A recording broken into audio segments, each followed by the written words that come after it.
जय हिंद दोस्तों, स्वागत है आपका मेरे YouTube चैनल टीचिंग बाय गौरव सर में। दोस्तों, जैसा कि आपको पता है प्रोनाउन की हमारी सीरीज चल रही है और प्रोनाउन की सीरीज से रिलेटेड वो सभी रूल्स हम कवर कर रहे हैं, जिसमें ये पार्ट 3 है हमारी वीडियो का।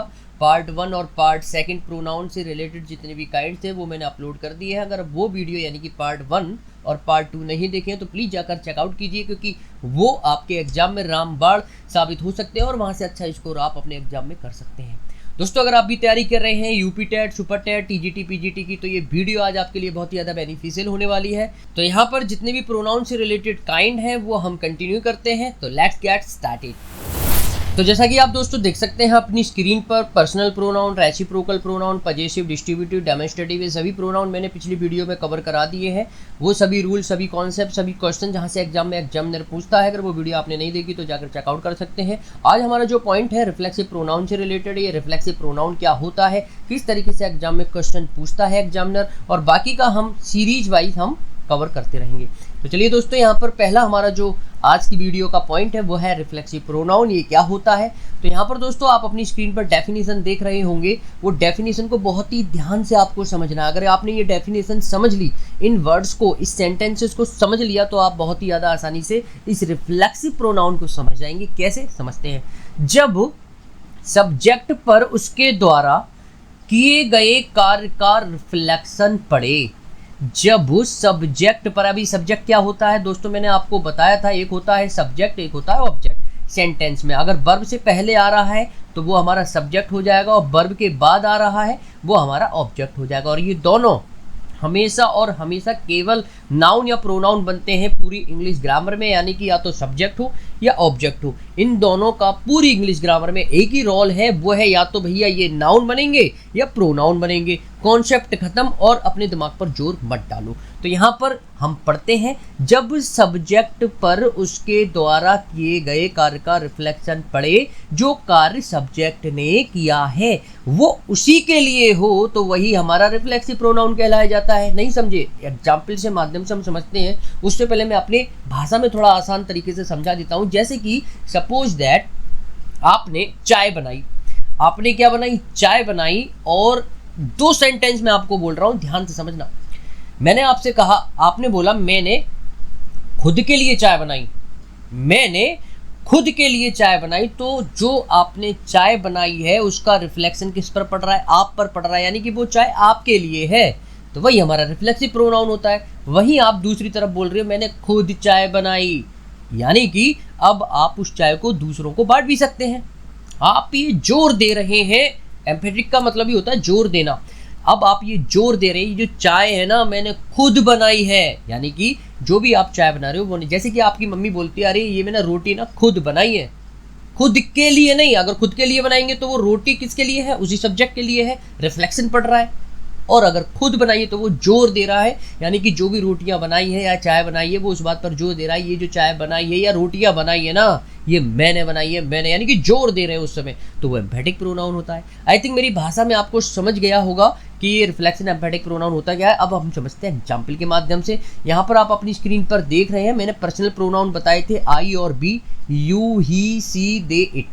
ये क्या होते हैं? पर्सन की बात करते हैं, पर्सनल प्रोनाउन होते हैं। आई और बी फर्स्ट पर्सन में आता है, ये भी आपको याद रखना है। ये सेकंड पर्सन में आता है, बाकी के बचे बचाई थर्ड पर्सन में आते हैं। नहीं आई बात समझ में? अगर आ गई हो तो अच्छी बात, नहीं आ गई हो तो नीचे कमेंट बॉक्स में कमेंट करके बताइए। देखो, आई से बनता है माई सेल्फ, बी से बनता है आवर सेल्फ, यू से बनता है योर सेल्फ या योर सेल्फ, ही से बनता है हिम सेल्फ, सी से बनता है हर सेल्फ, दे से बनता है देम सेल्फ, इट से बनता है इट सेल्फ। लास्ट में आप देख रहे हैं ये जो माई सेल्फ है, ये योर सेल्फ, और योर सेल्फ से ये सेल्फ है ना, इस सेंटेंस में सेंस के अकॉर्डिंग हम डिसाइड करेंगे, क्योंकि यहाँ पर ये जो सेल्फ है ये एक पर्सन के लिए होता है, और जिसके लास्ट में SELVEF लगा हो वो 2 या 2 से ज़्यादा लोगों या वस्तुओं के लिए होते हैं। ओके, बाकी का ये हमारा देख सकते हैं, ये थर्ड पर्सन में आते हैं, सेकंड पर्सन में, ये फर्स्ट पर्सन में, और यही वाले इधर वाले हमें क्या करने हैं? समझने हैं, और यही कहलाए जाते हैं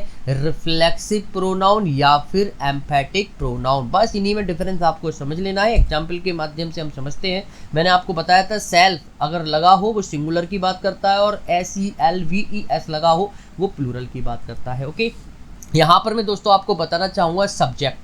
सब्जेक्ट के बाद वर्ब आती है, यानी कि वर्ब से पहले सब्जेक्ट आता है, और वर्ब के बाद अगर सेल्फ या SELVES लगा हुआ प्रोनाउन देखो वर्ब के बाद, तो याद रखना वही हमारा रिफ्लेक्सिव प्रोनाउन होता है। इसका हिंदी में मतलब होता है खुद के लिए। एग्जाम्पल समझते हैं, आई किल्ड माई सेल्फ, मैंने खुद को मार लिया। तो जो मरने का रिफ्लेक्शन था किस पर पड़ा? आई पर पड़ा, यानी कि आई तो मरा है, इसका रिफ्लेक्शन किस पे पड़ा? मरने का आई पे पड़ा, तो ये हमारा रिफ्लेक्सिव प्रोनाउन है। जैसे सी रूइंड हर सेल्फ, तो उसने खुद को बर्बाद कर लिया। कौन बर्बाद हुई? किसका रिफ्लेक्शन किस पे पड़ा? यानी कि आप कहोगे सर बर्बाद होने का रिफ्लेक्शन इस सी पर पड़ा, वह पर पड़ा, उसने पर पड़ा। नहीं आई बात समझ में? एक और एग्जाम्पल समझते हैं, दे हर्ड देमसेल्व्स। आप देख सकते हैं लास्ट में ये प्लूरल है दे, तो यहाँ पर भी SELVES हो गया। सेल्फ मत लगा देना, वो सिंगुलर के लिए होता है। तो एग्जामिनर यहाँ से भी गड़बड़ कर दे सकता है, इस बात को ध्यान में रखना है। तो उन्होंने खुद को हर्ट किया, दे हर्ट देमसेल्व्स। तो कौन हर्ट हुआ है भैया बताओ जरा? तो ये आप कहोगे सर दे, यही खुद हर्ट हुए हैं। तो रिफ्लेक्शन किस पे पड़ रहा है? सब्जेक्ट पे पड़ रहा है, यही हमारा हो गया रिफ्लेक्सिव प्रोनाउन। अब समझते हैं एम्फेटिक प्रोनाउन क्या होता है। तो यहाँ पर आप देख सकते हैं एम्फेटिक प्रोनाउन हमारा, लेकिन जब सब्जेक्ट ने जो काम किया है, सब्जेक्ट ने जो काम किया है वो उस काम पर जोर दे रहा है। जरूरी नहीं कि वो काम सब्जेक्ट ने अपने लिए किया हो, वही हमारा एम्फेटिक प्रोनाउन कहलाया जाता है। एग्जाम्पल से मैंने आपको अभी थोड़ी देर पहले बताया था, क्या बताया था कि अगर मैंने खुद चाय बनाई और मैंने खुद के लिए चाय बनाई, डिफरेंस है। अगर खुद के लिए चाय बनाई है तो जो चाय बनी है ना मैंने खुद के लिए है, रिफ्लेक्शन जो बनाया, जो किया गया काम है वो मेरे ऊपर ही पड़ रहा है। लेकिन मैं कहूँ आपसे जोर डालूंगी, मैंने खुद चाय बनाई, तो हो सकता है मैं बांट दूँ, हो सकता है मैं रिश्तेदारों को दे दूँ, भाई बहनों को दे दूँ, लेकिन मैंने खुद के लिए नहीं किया, वो जोर दिया है मैंने अपनी बात पर। तो जब जोर दिया जाता है वही हमारा एम्फेटिक प्रोनाउन कहलाया जाता है। आप देख सकते हैं ये भी हमारा इसी तरीके का होता है। यहाँ पर आई और we, you, he, she, they, it, ये हमारे पर्सनल प्रोनाउन होते हैं। इन्हीं से हमारा ये बनता है जो मैं अभी ऑलरेडी बता दिया है। आई से माई सेल्फ, बी से आवर सेल्फ, यू से योर सेल्फ, ही से हिम सेल्फ, सी से हमारा बनता है हर सेल्फ, दे से बनता है देम सेल्फ, इट से बनता है इट सेल्फ। ओके, ये अभी मैंने ऑलरेडी बता दिया है, बार बार रिमाइंड आपको नहीं कराऊंगा। तो यहाँ पर आप देख सकते हैं इसका क्या खास बात होती है। वर्ब हमारी ये है तो वर्ब से ये पहले आता है और वर्ब से पहले यही आता है। कहने का मतलब मेरा ये है, अगर वर्ब से पहले दिख जाए तो वो एम्फेटिक प्रोनाउन होता है। क्या दिख जाए? SELF और या SELVES सेल्फ, सेल्फ्स वाले प्रोनाउन दिख जाए तो वो एम्फेटिक प्रोनाउन, और वर्ब के बाद जो आते हैं रिफ्लेक्सिव प्रोनाउन, यानी कि वर्ब के राइट हैंड में रिफ्लेक्सिव प्रोनाउन, लेफ्ट हैंड में एम्फेटिक प्रोनाउन। तो यहाँ पर कुछ एग्जाम्पल के माध्यम से हम समझते हैं। Suresh himself killed him, Suresh ने खुद उसको मारा, खुद के लिए नहीं मारा, खुद मारा। वो मारने पर जोर दे रहा है, वो काम अपने लिए नहीं किया उसने। तो यहाँ पर आप देख सकते हैं सुरेश हिमसेल्फ किल्ड हिम। तो ये जो वर्ब है, वर्ब से पहले जो आएगा वही एम्फेटिक प्रोनाउन होगा। आई माई सेल्फ किल्ड, मैंने खुद मारा, खुद के लिए नहीं। यानी कि खुद के लिए होता तो ये भाई साहब माई सेल्फ इधर कूद कर आ जाते, लेकिन यहाँ पर ये वर्ब से पहले ही आएंगे। क्यों? क्योंकि ये जोर दे रहे हैं अपनी बात पर, उन्होंने खुद मारा। एक और एग्जाम्पल समझते हैं, आई माई सेल्फ किल्ड हिम, मैंने खुद उसको मारा, खुद के लिए नहीं मारा, खुद उसको मारा। तो इस हिसाब से हम कह सकते हैं ये हमारा माई सेल्फ है, ये हमारा एम्फेटिक प्रोनाउन है, वर्ब से भी पहले आ रहा है। अगर ये वर्ब के बाद होता रिफ्लेक्सिव प्रोनाउन होता। टोटल मेरे कहने का मतलब ये है कि अगर वर्ब से पहले अगर सेल्फ या सेल्फ दिख जाए एम्फेटिक प्रोनाउन लगा देना, और वर्ब के बाद दिख जाए रिफ्लेक्सिव प्रोनाउन लगाने का कॉन्सेप्ट खत्म। कोई दिक्कत, कोई परेशानी हो तो नीचे कमेंट बॉक्स में कमेंट करके बता सकते हैं। यहाँ पर मैंने बता भी दिया, वर्ब से पहले एम्फेटिक प्रोनाउन, वर्ब के बाद रिफ्लेक्सिव प्रोनाउन। ठीक है, इसका मतलब होता है खुद। एम्फेटिक प्रोनाउन का मतलब होता है खुद, वही रिफ्लेक्सिव प्रोनाउन का मतलब होता है खुद के लिए। तो आई थिंक दोस्तों सभी चीज़ें क्लियर आपको हो रही होंगी। चलिए बढ़ते हैं आगे। तो यहाँ पर कुछ और पॉइंट्स हैं रिफ्लेक्सिव प्रोनाउन से रिलेटेड, जिसको आपको याद रखना है। वो पॉइंट क्या है? निम्न वर्ब्स के बाद रिफ्लेक्सिव प्रोनाउन का यूज किया जाता है। वो वर्ब्स कौन कौन सी अभी मैं आपको बताऊंगा। अगर इनके बाद वर्ब, यानी कि जो इनके बाद है, इनके कौन, ये जो वर्ब अभी मैं आपको बताऊंगा, इन वर्ब के बाद कोई ऑब्जेक्ट नहीं आया हो तो याद रखना रिफ्लेक्सिव प्रोनाउन का यूज किया जाएगा। वो वर्ब्स कौन कौन सी हैं आप अपनी स्क्रीन पर देख सकते हैं। अक्विट हुआ, अवेल हुआ, रिकंसाइल हुआ, अम्यूज हुआ, रिजाइन हुआ, avenge, expert, apply, adapt, adjust, pride, absent या एंजॉय। अगर ये सेंटेंस में एज अ वर्ब के रूप में आ रही हैं और इनके बाद कोई मी, अस, यू, आप कहें हिम, इस तरीके के ऑब्जेक्ट नहीं दे रखे हैं तो आप क्या लगाओगे? रिफ्लेक्सिव प्रोनाउन लगा देना। इस बात को याद रखना है।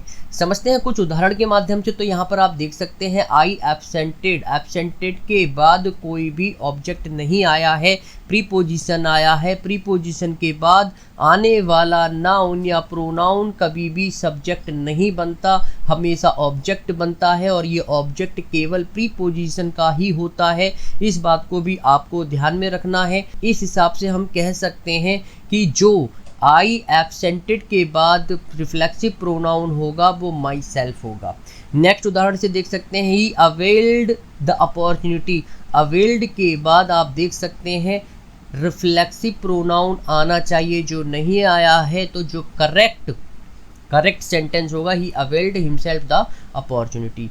ही introduced to the DM. Introduced क्या है? वही हमारी वर्ब है जिसके बाद रिफ्लेक्सिव प्रोनाउन आएगा, लेकिन यहाँ पर नहीं आया है तो जो करेक्ट हमारा सीक्वेंस होगा, सेंटेंस होगा, वो इंट्रोड्यूस्ड हर सेल्फ हो जाएगा। सी के अकॉर्डिंग हर सेल्फ लगाया, ही के अकॉर्डिंग हिम सेल्फ लगाया, आई के अकॉर्डिंग माई सेल्फ लगाया। लेकिन यहाँ पर हम इस तरीके से भी लिख सकते हैं शी इंट्रोड्यूस्ड मी। अगर ये मी आ जाता है तो रिफ्लेक्सिव प्रोनाउन हम नहीं लगाएंगे क्योंकि यहाँ पर ऑब्जेक्ट दे रखा है। क्या ये बात चीज़ें क्लियर हुई? चलिए बढ़ते हैं आगे। नेक्स्ट यहाँ पर आप देख सकते हैं जो हमारा पॉइंट है, रिफ्लेक्सिव प्रोनाउन कवर हो चुका है। इसके साथ साथ एम्फेटिक प्रोनाउन भी हमने कवर कर लिया, डिफरेंस भी समझ लिया एग्जाम्पल्स के माध्यम से कि क्या डिफरेंस है एम्फेटिक और रिफ्लेक्सिव प्रोनाउन में। इंडेफिनिट प्रोनाउन हम कवर करेंगे। नेक्स्ट हमारा पॉइंट है इंडेफिनिट प्रोनाउन। आप देख सकते हैं इसको बोलते हैं अनिश्चित सर्वनाम। अपनी भाषा में, अपनी लैंग्वेज में मैं आपको बताऊँ तो जैसे मैं कहूँ आप घर पर हो और आपके घर का किसी ने गेट खटखटाया, आपको क्या पता है वो कौन है, मेल है फीमेल है, तो आप क्या बोलोगे? अरे देखना जरा, गेट खोलो, कोई आया है। तो कोई जो है वो एक डेफिनेट नहीं है। डेफिनेट क्या होता है? डेफिनेट तो हमारा राम होता है, डेफिनेट तो श्याम होता है, हमें ये पता है ये मेल है। ओके, डेफिनेट तो हमारा सीता होती है, हमें पता है ये फीमेल है या मेल है, कौन आया है, क्या व्यक्ति है, कैसा व्यक्ति, उसके बारे में हमें पता होता है, वो डेफिनेट होता है। लेकिन इनडेफिनेट पता ही नहीं है, अनिश्चित है। कोई आया है, किसी ने मेरी बुक चुराई, तो किसी ने, क्या आपको नाम पता है कि वो मेल है फीमेल है, क्या नाम है, राम है, सीता है, गीता है? नहीं पता। तो वही हमारा इनडेफिनिट प्रोनाउन हो जाता है। मैंने अपनी भाषा में आपको समझाने की कोशिश की है। समझते हैं, जैसे वन हुआ, नन हुआ, somebody, nobody, anybody, everybody, few, many, any, some. नाम नहीं पता इन लोगों के ये हैं कौन, कोई भी एक, कि किसी ने भी नहीं, समबडी, कोई। तो यानी कि जिसका मेल और फीमेल जेंडर ही नहीं पता, नाम ही नहीं पता, उसके बारे में कुछ जानकारी नहीं है, वही हमारा अनिश्चित हो जाता है, जिसे हम इंग्लिश में बोल देते हैं इंडेफिनिट प्रोनाउन। ओके, क्या ये बात समझ में आई? कुछ और प्रोनाउन होते हैं जैसे something, nothing, anything, everything, something, no one, everyone. दोस्तों आपको याद रखना है, ये जो बडी और वन लगा हुआ आप देख रहे हैं इन वर्ड्स के लास्ट में, बडी और वन, जैसे कि यहाँ पर नो वन लगा है, बडी लगा है, ये बडी लगा है, तो ये हमेशा पर्सन के लिए यूज होते हैं। और जिनके लास्ट में आप थिंग देख रहे हैं, जैसे मैंने बोला आपको एवरीथिंग, तो थिंग लगा हुआ आ गया, एनीथिंग में, एवरीथिंग में थिंग लगा हुआ आ गया, ये वस्तुओं के लिए आते हैं। ओके, छोटी सी बात थी, मैंने आपको बता दी। एग्जाम्पल के माध्यम से हम समझते हैं, जैसे nobody came to my rescue, कोई मुझे बचाने नहीं आया। तो ये जो नोबडी है ना, इसे बोलते हैं कोई। अब कोई मुझे बचाने नहीं आया, अब कोई में क्या राम नहीं आया, श्याम नहीं आया, क्या आप ये कह सकते हो? नहीं, क्योंकि आपको पता ही नहीं है कौन, आप किसकी बात कर रहे हो, यानी कि वो अनिश्चित है। वही हमारा क्या हो जाएगा? इंडेफिनिट प्रोनाउन हो जाएगा। एवरीवन, अब देखो प्रोनाउन यानी कि वर्ब से पहले सब्जेक्ट आता है और सब्जेक्ट हमारा क्या बनता है? केवल और केवल नाउन बनता है। लेकिन ये किसी का जब नाम ही नहीं, ना राम है, ना सीता है, ना गीता है, ना मेल है, ना फीमेल है, तो यही हमारा क्या बन जाता है? नाउन की जगह आया है, इसे ही हम बोल देते हैं प्रोनाउन। नहीं आई चीज़ें समझ में? प्रोनाउन के चैप्टर में, पिछले चैप्टर में मैंने कवर की थी। इस तरीके से हम प्रोनाउन को पहचाने कि प्रोनाउन क्या होता है, वो वीडियो आप देख सकते हैं। और दोस्तों पहली बार आप अगर मेरे चैनल से जुड़े हैं तो ये जो सब्सक्राइब का बटन आ रहा है ना, प्लीज़ इसको सब्सक्राइब कर दीजिए। इससे क्या होगा, आप मेरे से जुड़ जाएंगे। नोटिफिकेशन के बेल आइकन को आप ऑल पर करके सेलेक्ट कर दीजिएगा, जिससे मेरे से जुड़ने के बाद मेरी द्वारा बनाई हुई जितनी भी वीडियोज है आप प्रॉपर एक करेक्ट सीक्वेंस वे में आपको मिलती रहेंगी और जिससे आपकी तैयारी जो है प्रॉपर वे में चलती रहेगी। एग्जाम्पल नेक्स्ट देखते हैं, तो यहाँ पर आप देख सकते हैं, no one knows when he will die, कोई नहीं जानता वह कब मरेगा। तो नो वन, कोई नहीं जानता, ना मेल है ना फीमेल है, पता ही नहीं है इसके बारे में, यही हमारा हो जाएगा indefinite pronoun. Some are born great and some achieve greatness. बहुत ही अच्छी यहाँ पर देखिए कहावत है, कुछ महान पैदा होते हैं, कुछ महानता को हासिल करते हैं। तो ये जो कुछ आया है ना, कुछ राम है श्याम है हमें नहीं पता, इंडेफिनिट है, अनिश्चित है ये प्रोनाउन, तो यही हमारी इंडेफिनिट प्रोनाउन हो जाएंगे। सम अचीव ग्रेटनेस, कितनी अच्छी लाइन है। इस लाइन को भी आपने कहीं ना कहीं इंग्लिश लिटरेचर में सुना होगा, सोचिए और मुझे कमेंट बॉक्स में बताइएगा इस किस प्ले की लाइन है। तो आई थिंक ये चीज़ें दोस्तों सभी स्पष्ट हो रही होंगी। यहाँ पर मैं आपको नेक्स्ट पॉइंट बताता हूँ। हमने अब तक कौन कौन से पॉइंट कवर कर लिए। इंडेफिनिट प्रोनाउन कवर कर लिया, अब आता है रिलेटिव प्रोनाउन। रिलेटिव प्रोनाउन ये थोड़ा मैं आपको बता देता हूँ रिलेटिव प्रोनाउन क्या होता है। तो हम नेक्स्ट वीडियो में हु, हुम, विच, दैट या हुज का कॉन्सेप्ट समझेंगे कि ये हु, हुम, विच, दैट, हुज, यहाँ से बच्चों को बहुत ज़्यादा प्रॉब्लम क्रिएट होती है कि सर हमें नहीं पता लगता कब हुम आएगा, कब दैट आएगा, कब हुज आएगा। ये सभी समस्याएं आपकी रिजॉल्व होने वाली है, लेकिन अगली वीडियो में। दोस्तों अगर ये वीडियो आपके लिए हेल्पफुल रही है तो प्लीज़ कमेंट बॉक्स में कमेंट करके बताइए क्या मेरे द्वारा बताए गए कॉन्सेप्ट या रूल्स आपको समझ में आए या नहीं आए। और अगर वीडियो अच्छी लगी तो प्लीज़ लाइक करके अपने दोस्तों को भी शेयर कीजिए, जिससे कि उनको भी इस वीडियो का लाभ मिले और अपने एग्जाम में वो भी अच्छा स्कोर कर पाए। तो दोस्तों अगले वीडियो में फिर दोबारा मिलते हैं इस रिलेटिव प्रोनाउन के कॉन्सेप्ट के साथ। जब तक के लिए आप अपना ख्याल रखिए। अगर मेरे से जुड़ना चाहते हैं चैनल को सब्सक्राइब कर मेरे से जुड़ सकते हैं। दोस्तों को शेयर कीजिए, नोटिफिकेशन के बेल आइकन को ऑल पर करके सेलेक्ट कर दीजिए। मेरे द्वारा बनाई हुई जितनी भी वीडियोज है आपको प्रॉपर वे करेक्ट सीक्वेंस में मिलती रहेंगी। अगली वीडियो में एक बार फिर धमाकेदार ग्रामर के कॉन्सेप्ट के साथ दोबारा मिलते हैं। जब तक के लिए आप अपना ख्याल रखिए। जय हिंद, वंदे मातरम।